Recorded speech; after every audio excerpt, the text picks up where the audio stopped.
just one day before the Society of St. Pius X was scheduled to consecrate 4 new bishops. Its leader sent an unexpected message to Pope Leo XIV. It was not a message of defiance. It was not a message of anger. Instead, it was a respectful appeal, and it ended with a simple request. Please give us your blessing.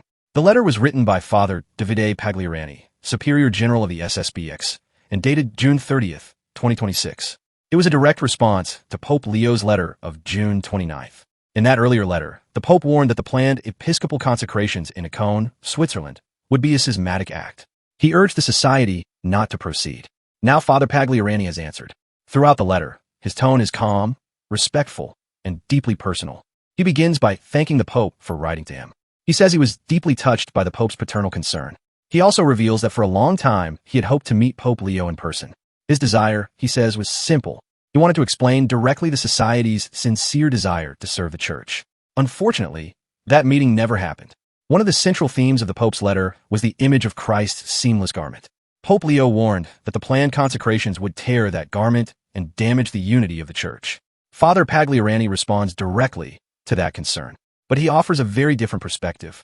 He says the society believes it is actually trying to repair a garment that has already been torn. According to him, forces and pressures incompatible with a truly Catholic spirit have already damaged the unity of the Church. In these circumstances, he says, the society feels it has a duty to do everything possible to mend that garment. He asks the Pope to consider the sincerity of that intention before making any final judgment about the SSPX. It is not yet too late, he writes. Father Pagliarani also strongly rejects the idea that the society wants to separate itself from Rome. He insists that the SSPX does not wish to leave the Roman Church. Instead, he says the society sees itself as helping a mother in distress. He compares the Church to a mother who needs assistance during a difficult moment. The help may seem unusual. It may not be understood by everyone, but he believes it is offered out of love for the Church. The SSPX leader then points to history. He reminds Pope Leo that the society was already declared schismatic in 1988 after Archbishop Marcel Lefebvre consecrated bishops without papal approval. Yet nearly 4 decades later, the Pope is still speaking to the society as a father speaks to a son. For Father Pagliarani, this raises an important question. If the society were truly hostile to the Church, would such a relationship still exist? He asks whether the Pope's own paternal attitude is evidence that the SSPX is neither schismatic nor opposed to the Church. He also highlights the testimony of 2 bishops who were asked by the Holy See to engage in dialogue with the society. One was Bishop Vitus Wander, the former bishop of Chur, who has since passed away. The other is Bishop Athanasius Schneider, auxiliary bishop of Astana.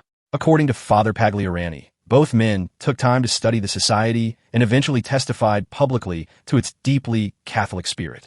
But perhaps the most emotional part of the letter comes when he speaks about ordinary Catholics. He says he is speaking on behalf of thousands of souls who rediscovered the Catholic faith through the SSPX. Many returned to religious practice because of its apostolate. Many found spiritual direction there. According to him, these faithful people desire only one thing: salvation. They have suffered, and they are sincere, he writes. Father Pagliarani expresses confidence that Pope Leo's heart, as the universal shepherd of the Church, will understand their situation. He says he believes that one day all the difficulties between Rome and the SSPX will be resolved. He even reminds the Pope that permission for the consecrations could still be granted. Such a gesture, he argues, would not damage unity.